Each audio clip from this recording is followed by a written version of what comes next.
In 1887, Michelson and Morley conducted an experiment that demonstrated that the Earth was stationary. Here's a short clip by Michael Bowden. In 1887, an experiment shattered the scientific community. Michelson and Morley tried to check the speed of the Earth through the ether as it orbited the Sun by passing light in two directions, one in the direction of the Earth's travel and one at right angles, and then comparing them for differences. They expected to measure a speed of about 30 kilometers per second. To their amazement, there was no movement of this order. They called it a null result. They actually measured 1 to 10 kilometers per second, but it was still called a null result. They rushed out the theory called the Fitzgerald-Lorentz contraction. This claimed that the tube in line with the direction of movement shortens as it moves through the ether. There was no evidence whatsoever for this. It was only a way of getting over the implication that the Earth was stationary. How convenient. As stated in the video, in response to the Michelson and Morley's null result, meaning the experiment indicated that the Earth didn't move, the Lorentz factor and Einstein's special theory of relativity were created. Maybe a few of you researchers remember this quote from Einstein. While I was thinking of this problem in my student years, I came to know the strange result of Michelson's experiment. Soon, I came to the conclusion that our idea about the motion of the Earth with respect to the ether is incorrect, if we admit Michelson's null result as a fact. This was the first path which led me to the special theory of relativity. Since then, I have come to believe that the motion of the Earth cannot be detected by any optical experiment, though the Earth is revolving around the Sun. And that's Albert Einstein. Just like how globe propagandists claim that refraction has this amazing ability to repeatedly remove the curvature from long-distance filming to present a false flat Earth, all without visible effect, or how refraction somehow bends mirror-reflected sunlight, lasers, and light around the curvature of the Earth so that it only appears like the Earth is flat, or that gravity or air pressure at any altitude or speed automatically causes an airplane's nose to continually dip down to compensate for the curvature, or that all of the layers of the atmosphere stick to the Earth like Velcro without any effect from the rotation of the Earth, or that a balloon like Felix Baumgartner's can reach 128,000 feet for hours and actually speed up to keep up with the rotating ground below it and then slow down as it descends to land where it started, or how propagandists explain away the fact that a high precision mechanical gyroscope indicates neither rotation nor curvature due to some unknown natural correction to the gyroscope. Nature sure is hell-bent on tricking us into believing the Earth is flat, isn't it? But in the case of Michelson-Morley's null result, Einstein and the other phony scientists claimed that the Earth's movement through space caused the actual, tangible, physical tube to shorten, which produced the null result. In other words, instead of recognizing the obvious fact that the Earth is stationary, we can't have that. A nonsensical claim that time, length, and mass change for an object moving at speeds close to the speed of light.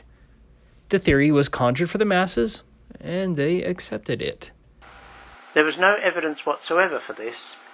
It was only a way of getting over the implication that the Earth was stationary.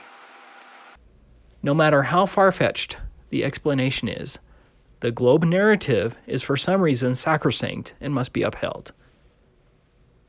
This brings me to my research on Guglielmo Marconi, and thank you Flat Earth Brothers for originally pointing this out. If you didn't know, on December 12, 1901, Marconi received a transatlantic radio signal at a distance of 2,135 miles. We're talking about a curvature drop of approximately 527 miles. Mount Everest has an elevation of 5.5 miles. The curvature drop was nearly 100 times bigger than the elevation of Mount Everest. Many people told Marconi that he couldn't send a signal more than 200 miles due to the curvature of the Earth, as shown right here in this article. Surprise, surprise, the curvature wasn't a problem at all. So what happened? Because of Marconi, the ionosphere was created. On December 12, 1901, Guglielmo Marconi and his assistant George Kemp heard the faint clicks of Morse code for the letter S transmitted through wires across the Atlantic Ocean. This achievement, the first reception of transatlantic radio signals, led to considerable advances in both science and technology. It demonstrated that radio transmission was not bounded by the horizon, thus prompting Arthur Kennelly and Oliver Heaviside to suggest shortly thereafter the existence of a layer of ionized air in the upper atmosphere, the Kennelly-Heaviside layer, now called the ionosphere. In 1902, Arthur Kennelly and Oliver Heaviside independently proposed the existence of an atmospheric layer of ions that conducts electricity and reflects radio waves. Kennelly published his ideas on March 15th. Heaviside's hypothesis went public on December 19th. The layer is now called the E region. Both men came to their theories by observation of the movement of communication signals across long distances. Kennelly, an academic and consulting engineer for the communications industry, noticed that Guglielmo Marconi's reception in Newfoundland of radio signals sent from England was much better than radio wave theory could predict. Marconi, however, had no explanation for why the curvature of the Earth did not stop them from moving across the Atlantic Ocean. Kennelly guessed that a layer of ionized gas high in the atmosphere was reflecting radio waves and extending their ability to propagate. Short-wave radio waves might enter the ionosphere, but longer waves would bounce off it. This property allowed them to curve around the Earth and beyond the horizon. At the same time, Heaviside, a largely self-taught British physicist, came to a similar conclusion. The only reason the ionosphere was introduced into science was to explain away the lack of curvature. Now, of course, mainstream science claims that the ionosphere is a proven fact based primarily on the tests of Edward Appleton. But wouldn't the ionosphere render radio telescopes useless, maybe? What about the NASA communications to Apollo astronauts? What about ISS live stream transmissions? What about bouncing lasers and radio signals off of the moon?